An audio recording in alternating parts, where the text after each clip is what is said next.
तो चलिए शुरू करते हैं। મંજન દેવ, જય શ્રી કૃષ્ણ। આજે તારીખ છે 13/7/2026 અને સમય થયો 9:22। તો અત્યારે માર્કેટની વાત કરીએ આપણે તો સેન્સેક્સ 615 થી 20 પોઈન્ટ ગેપ ડાઉન ખુલે છે અને Nifty 50 177 point, Nifty bank 450 point આજુબાજુ। તો ખુલતા વેત શું આપણે પુટ લઈ લેવો કે સેટઅપનો બનવાનો વેઇટ કરવા દેવાનો? તો આપણે સેટઅપ બનવાનો વેઇટ કરવા દેશું અને જોઈએ કે આપણને ટ્રેડ મળે છે કે નહીં। ગયા વીકની અંદર આપણે સારા એવા પ્રોફિટમાં બંધ થયા છીએ, તો શરૂઆત એવી નથી કરવાની કે નુકસાનીમાં જતા રહીએ, પણ જ્યાં સ્ટોપ લોસ દેખાય ત્યાં જ આપણે એન્ટ્રી કરવાના છીએ।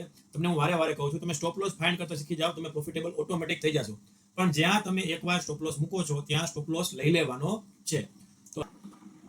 તો માર્કેટ 9:15 ખુલે, માર્કેટ અહીંયાથી ગેપ ડાઉન ખુલીને રેલી આપી દીધી 900 પોઈન્ટની, પણ મને 900 પોઈન્ટ સુધી ક્યાંય કોલનું સેટઅપ બનતા મેં જોયું જ નહીં। માર્કેટે આપી દીધું, બ્રેકઆઉટ આપ્યા 2-3, પણ મને સ્ટોપ લોસ મૂકવાની જગ્યા ના મળી। તો મને અત્યારે પુટની જગ્યા મળી છે, માર્કેટે એક બ્રેકઆઉટ કર્યું છે અને પછી માર્કેટ ત્યાંથી નીચે આવે છે।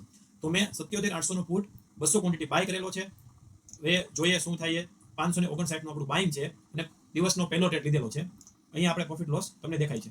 હવે આમાં જોઈએ, આપણે 8 થી 10,000 નો લોસ બુક કરી લેશું અને 631 આજુબાજુ આને એક્ઝિટ કરવાની એકવાર ટ્રાય કરશું। આપણે ટીપી મૂકી દઈએ છીએ। તો ભાઈ આપણે હે ને સિંગલ ટ્રેડ લીધો છે, 1 વાગે એન્ટ્રી કરી, કોઈ ઇન્ડિકેટર યુઝ નથી કર્યું, 10,000 નો સ્ટોપ લોસ હતો, સિંગલ ટ્રેડ, ઓર્ડર લીધો 1 ને 1, બધા ઇન્ડિકેટર બાઇંગમાં હતા, એક ઇન્ડિકેટર સેલિંગમાં નહોતું। મેં 77,800 નો પુટ ભરેલો હતો અને એની અંદર 9,952 રૂપિયાનો મારો પ્રોફિટ છે। 589 ની ખરીદી આપણે બુક કરી લીધી। હવે માર્કેટની અંદર કદાચ 1000 પોઈન્ટની મૂવ ઉપર આવી જાય કે નીચે આવી જાય, આપણે જોવાનું નથી, જય કષ્ટભંજન દેવ કરીને આપણે માર્કેટને બંધ કરી દેવાનું છે। 9,900 રૂપિયા ઓછા હોતા નથી માર્કેટની અંદર એક દિવસના, બરાબર? તો હવે આપણે પાછા કાલે આવશું।